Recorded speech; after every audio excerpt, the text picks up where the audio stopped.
오늘 말씀드리는 내용은 단순한 지식이 아니라 실제 생활에 바로 적용할 수 있는 매우 실용적인 정보들입니다.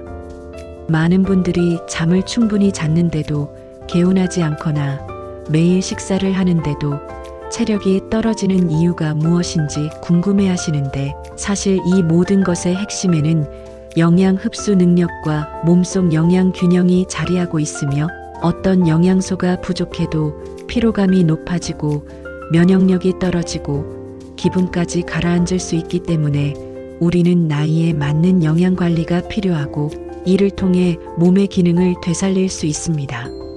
영양 관리는 어렵고 복잡한 것처럼 느껴지지만 사실 몇 가지 기본 원칙만 정확히 알면 누구나 쉽게 실천할 수 있습니다.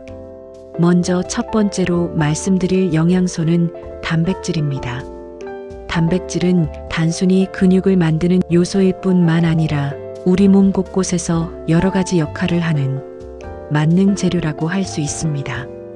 근육을 유지하고 회복시키고 면역세포를 만드는 데도 필요하고, 호르몬과 효소를 생성하는 데도 필요한 핵심 영양소이며, 단백질이 부족하면 하루를 버틸 힘이 나오지 않고 쉽게 피곤해지고 체력도 급격히 떨어지며 근육이 줄어들어 활동량이 낮아지고 걷는 속도도 느려지고 넘어질 위험도 높아지게 되는데, 이것은 어르신들이 가장 먼저 체감하는 변화 중 하나입니다. 특히 60대 이후에는 근감소증이 자연스럽게 진행되기 때문에 단백질 공급은 더욱 중요해지고, 단백질을 제대로 챙기지 않으면 아무리 다른 영양을 잘 섭취해도 근육이 받아들이지 못해 몸의 기본 기능이 무너질 수 있습니다. 많은 어머님, 아버님들이 식사 시간이 귀찮거나 입맛이 없어서 간단하게 빵, 떡, 라면 등으로 식사를 대신하시는데, 이런 음식들은 속은 채우지만 단백질은 거의 없어서 몸은 점점 힘을 잃고 기력은 급격히 떨어지며 장기적으로는 근육 소실까지 이어지기 때문에 반드시 매 끼니마다 손바닥 크기 정도의 단백질을 꼭 넣어주셔야 합니다. 가장 쉬운 방법은 계란 2개부터 시작하는 것입니다. 계란은 저렴하고 조리도 간단하고 흡수율도 좋아 어르신들에게 가장 이상적인 단백질 식품이고, 두부, 콩류, 닭가슴살, 연어, 고등어 같은 식재료도 부담 없이 활용할 수 있으며, 등푸른 생선을 주기적으로 드시면 단백질뿐 아니라 오메가3까지 함께 얻을 수 있어 매우 효율적입니다. 또 한 가지 꼭 말씀드리고 싶은 부분은 체중 변화에 대한 오해입니다. 많은 어머님, 아버님들이 나이가 들어 체중이 조금 줄어들면 오히려 좋다고 생각하시는 경우가 있는데, 사실 60대 이후에 급격한 체중 감소는 근육 손실과 함께 일어나는 경우가 많아 건강에 좋지 못한 신호일 수 있습니다. 특히 식사량은 그대로인데 체중이 빠진다면 이는 몸이 음식을 흡수하지 못하거나 근육이 소모되고 있다는 신호일 수 있어 반드시 영양 섭취를 점검해 보셔야 합니다. 노년기의 건강은 체중이 많이 나가느냐, 적게 나가느냐가 아니라 근육을 얼마나 잘 유지하고 있는지가 훨씬 더 중요한 기준입니다. 그래서 단백질 섭취와 가벼운 근력 운동은 절대 빼놓을 수 없는 필수 요소입니다. 예를 들어 의자에 앉았다 일어나는 동작을 하루에 20번씩만 해도 허벅지 근육이 단단해지고 걸음걸이가 안정되며 넘어짐 위험이 감소합니다. 다리가 튼튼해지면 걷는 양도 늘어나고 심폐기능도 자연스럽게 좋아지기 때문에 체력이 눈에 띄게 상승하는 것을 경험하실 수 있습니다. 실제로 많은 분들이 운동은 꼭 헬스장에서 해야 한다고 생각하시지만 집에서도 충분히 할 수 있는 동작들이 많고 꾸준히만 하면 효과는 확실하게 쌓이기 때문에 부담을 느끼지 마시고 가능한 선에서 천천히 시작하시면 좋습니다. 그리고 식사 시 가장 많이 하시는 실수 중 하나가 밥과 반찬의 비율을 잘못 잡는 것입니다. 많은 분들이 밥은 듬뿍 드시면서 반찬은 조금만 드시거나 김치 한 조각과 라면 같은 단순한 구성으로 식사를 해결하시는 경우가 많습니다. 하지만 이런 식사는 에너지는 들어오지만 영양소는 턱없이 부족해 몸이 금방 지치고 당이 급하게 오르내리며 피로감이 계속 쌓이게 됩니다. 특히 공복감이 심해져서 과식으로 이어지기 쉬운데 이것이 반복되면 혈당과 혈압 관리에도 좋지 않은 영향을 줄 수 있습니다. 그래서 식사할 때는 밥의 양을 정해두고 반찬을 충분히 곁들이는 것이 매우 중요합니다. 예를 들어 밥을 평소보다 조금 줄이고 단백질 반찬과 채소 반찬을 늘리면 포만감은 유지되면서도 영양 균형은 훨씬 좋아집니다. 어르신들이 실천하기 가장 쉬운 팁은 밥숟가락 한 번 뜰 때마다 반찬을 2번 이상 함께 드시는 비율을 유지하는 것입니다. 이렇게만 해도 혈당이 천천히 오르고 포만감이 오래 유지되며 체중 관리에도 도움이 됩니다. 또 하나 중요한 부분은 나트륨 섭취입니다. 짠 음식을 좋아하는 어르신들이 많은데 나이가 들면 신장의 기능이 서서히 줄어들어 몸속 염분을 배출하는 능력이 떨어지기 때문에 젊을 때 먹던 짠 음식 그대로 드시면 혈압이 더 쉽게 오르고 혈관에 부담이 커질 수 있습니다. 하지만 짠맛을 한 번에 확 줄이기는 쉽지 않기 때문에 천천히 단계를 줄여나가는 것이 좋습니다. 예를 들어 국의 양을 절반으로 줄이고 건더기 위주로 드시거나 간장을 찍어 먹는 대신 위에 살짝 바르는 방식으로 바꾸는 것만으로도 나트륨 섭취는 크게 감소합니다. 양념을 줄이면 음식이 밍밍하다고 느끼실 수 있는데 이때는 깨, 참기름, 파, 마늘 같은 향미 재료를 활용하면 간을 세게 하지 않아도 맛이 풍부해져 만족감을 높일 수 있습니다. 여기서 한 가지 더 알려드리고 싶은 중요한 사실은 원래 먹던 식단을 갑자기 크게 바꾸면 몸이 오히려 불편함을 느낀다는 점입니다. 그래서 변화를 줄 때는 아주 작은 단계부터 시작하는 것이 좋습니다. 예를 들어 평소에 흰쌀밥만 드셨다면 갑자기 현미밥으로 바꾸지 마시고 처음에는 귀리 한 숟가락만 섞고 위장이 적응하면 2숟가락, 3숟가락 이런 식으로 서서히 늘려야 합니다.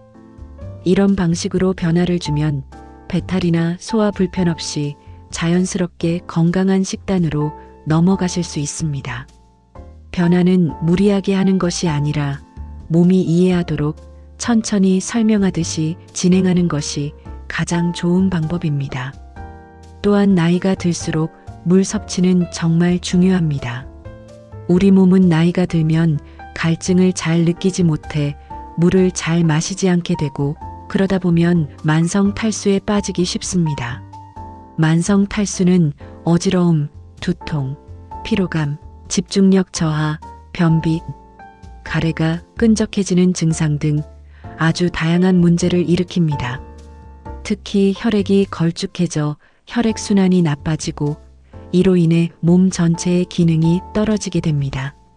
그래서 가장 좋은 방법은 물병을 눈에 잘 보이는 데 두고 시간을 정해놓고 조금씩 자주 마시는 것입니다. 한 번에 많이 마시면 오히려 배가 불편할 수 있으니 30분에서 1시간에 한 모금씩 규칙적으로 마시는 것이 효과적입니다. 또한 따뜻한 물은 장을 부드럽게 하고 몸을 편안하게 만들어주기 때문에 하루 중 2번에서 3번은 따뜻한 물을 천천히 마셔주는 것도 좋습니다. 이쯤에서 실제 사례를 하나 말씀드리겠습니다. 72세 어머님 한 분이 계셨는데 이분은 평소 피곤함이 심하고 오전만 되면 기운이 떨어져 누워 계시는 시간이 많았습니다. 식사도 제때 챙기기 어려웠고 변비가 너무 심해 일주일에 2-3번밖에 화장실을 못 갈 정도였습니다. 그래서 식단을 아주 간단하게 조정해 드렸습니다. 아침에는 달걀 1개와 요거트, 바나나 반개, 점심에는 밥의 양을 조금 줄이고 대신 생선 또는 닭가슴살과 데친 채소를 추가하고 저녁에는 가벼운 국과 두부 밥물을 드시도록 했습니다. 그리고 물을 규칙적으로 마시는 습관을 들이게 했습니다. 불과 3주 만에 피로감이 줄어들고 아침에 눈을 뜨는 시간이 빨라졌으며 변비도 크게 개선되었습니다. 이렇게 단순한 조정만으로도 몸은 즉각적으로 반응합니다. 그만큼 노년기에는 영양소 하나하나가 몸의 컨디션을 크게 좌우하기 때문입니다. 또 한 가지 강조드리고 싶은 것이 바로 장내 미생물입니다. 장 건강은 단순히 소화만 좌우하는 것이 아니라 면역력, 기분, 수면, 집중력 등 아주 폭넓게 영향을 미칩니다. 특히 나이가 들면 장내 유익균이 감소하고 유해균이 증가하기 쉬운데 이 균형이 무너지면 쉽게 피로해지고 식욕이 줄고 변비나 설사가 반복되며 기분이 가라앉는 등 다양한 증상이 나타날 수 있습니다. 그래서 장 건강을 지키기 위해서는 식이섬유와 수분은 물론이고 발효식품을 꾸준히 섭취하는 것이 좋습니다.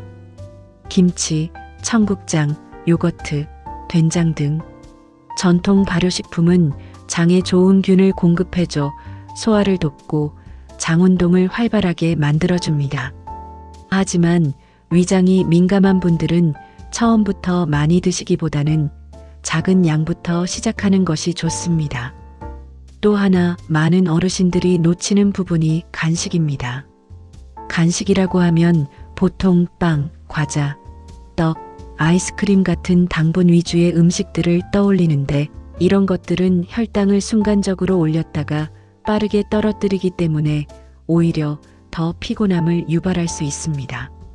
그래서 간식은 단백질과 식이섬유가 함께 들어있는 음식으로 바꾸는 것이 좋습니다.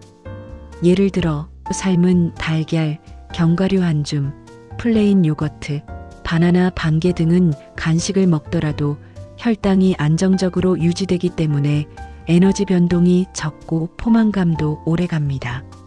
특히 견과류는 지방이 많아 부담스럽다고 생각하시는 분들이 많지만 하루에 7알에서 10알 정도의 소량은 혈관 건강에도 도움이 되고 포만감을 주어 과식을 막아주는 좋은 간식입니다.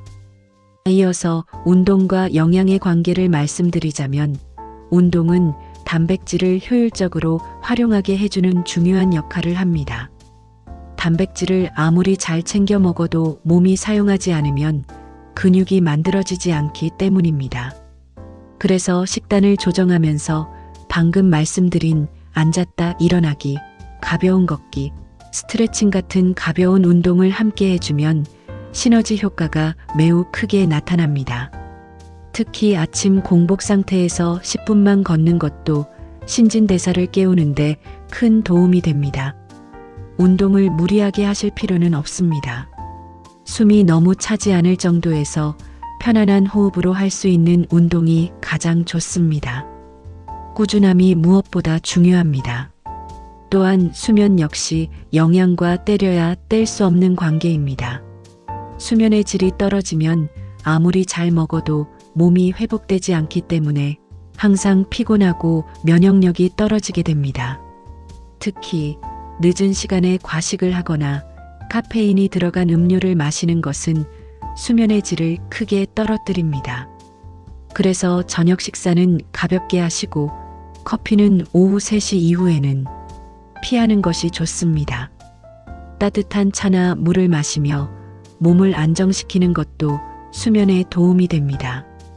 다음으로 실제 영양제 섭취 순서와 팁을 말씀드리겠습니다. 비타민 D는 보통 아침 식사 후에 드시는 것이 흡수율이 높고 위에 부담을 주지 않습니다. 비타민 B12는 식사 여부와 관계없이 편한 시간대에 드셔도 무방하며 칼슘은 자기 전보다는 식사와 함께 드시는 것이 속이 편한 경우가 많습니다. 칼슘을 드실 때는 철분과 동시에 섭취하지 않는 것이 좋습니다. 서로 흡수를 방해할 수 있기 때문입니다. 만약 여러 보충제를 함께 드신다면 서로 간격을 1시간 정도 두는 것이 좋습니다. 하지만 무엇보다 중요한 것은 너무 많은 제품을 한꺼번에 드시지 않는 것입니다. 필요한 것만 선택하고 꾸준히 먹는 것이 가장 좋은 방법입니다. 여기까지가 영양 관리의 기초라면 이제는 실생활에서 바로 적용할 수 있는 하루 식단 예시를 조금 더 자세하게 설명드리겠습니다. 아침에는 단백질이 꼭 들어가야 합니다. 예를 들어 달걀 2개, 플레인 요거트 1컵, 사과 반 개 정도면 부담 없이 충분한 에너지를 공급할 수 있습니다. 점심에는 밥을 평소보다 20% 정도 줄이고 생선이나 두부, 닭가슴살 같은 단백질 반찬을 한 가지 이상 추가하면 좋습니다. 그리고 데친 채소 2-3숟가락을 함께 드시면 혈당이 천천히 올라 오후에 피로감이 덜합니다. 저녁에는 장에 부담을 덜 주는 가벼운 국물, 두부, 밥모, 채소 반찬 정도로 구성하면 속이 편하고 수면에도 방해가 되지 않습니다. 이렇게 구성된 식단은 무리 없이 오래 유지할 수 있고 체력 개선에도 효과적입니다. 마지막으로 가장 강조드리고 싶은 말씀이 있습니다. 건강한 노후는 절대로 하루아침에 완성되지 않는다는 것입니다. 작은 변화가 쌓이고 쌓여 어느 날 갑자기 몸이 가벼워지고 피로가 줄고 활력이 되살아나는 경험이 찾아옵니다. 이 영상을 보고 계신 지금도 여러분의 몸은 변화를 받아들일 준비가 되어 있습니다. 오늘부터 아주 작은 것 하나만 바꿔보세요. 물 1컵 늘리기, 단백질 반찬 추가하기, 채소 1숟가락 더 먹기, 10분 걷기. 이런 아주 사소한 변화들이 모이면 건강은 반드시 좋아집니다. 저는 그 과정을 계속해서 잘 안내해 드릴 것이고 여러분이 건강한 노후를 살아가실 수 있도록 앞으로도 믿을 수 있는 정보를 정직하게 전달해 드리겠습니다. 오늘 이 영상이 도움이 되셨다면 구독, 좋아요 버튼 눌러주세요. 행복한 시니어 생활 채널이 더 좋은 영상을 만드는데 큰 도움이 됩니다. 앞으로도 계속 시니어 분들께 꼭 필요한 생활 정보를 알기 쉽게 전해드리겠습니다. 궁금하신 점에 관한 댓글은 언제든 환영합니다. 항상 여러분의 행복한 시니어 생활을 응원합니다. 감사합니다.